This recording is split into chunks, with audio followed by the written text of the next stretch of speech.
একজন গরিব ছেলে, নাম তার রবিন। সারাদিন খেটে খুঁটে কোনোমতে জীবন চলে, কিন্তু তার স্বপ্ন একদিন বড় কিছু হবে। একদিন সে পার্কে বসে হঠাৎ এক মেয়ে এসে পাশে বসে পড়ে। নাম মায়া, বড়লোক ঘরের মেয়ে, সাজগোজে ঝলমল। সে হেসে জিজ্ঞেস করে, তুমি কি প্রেমে বিশ্বাস করো? রবিন হেসে বলে, হ্যাঁ করি, কিন্তু আমার পকেটে এখন মাত্র 10 টাকা আছে। মায়া অবাক, তাহলে প্রেম করবে কিভাবে?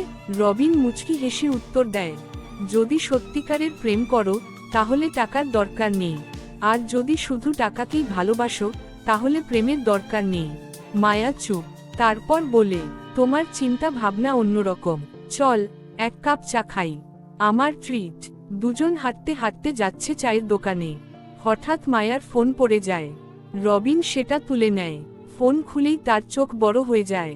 মায়া একজন ইউটিউবার।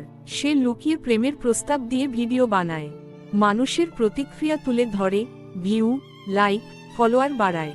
কিন্তু এবার সে থেমে যায়, কারণ রবিন শুধু মানুষ না, সে একটা বার্তা।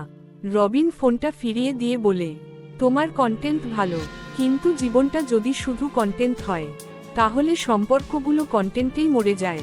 মায়ার মুখে হাসি নেই, চোখে অদ্ভুত এক চুপচাপ ভাব। এক সপ্তাহ পর রবিন খুলে নিজের ইউটিউব চ্যানেল, নাম দেয় 10 টাকার প্রেম, আর প্রথম ভিডিওতেই ভাইরাল।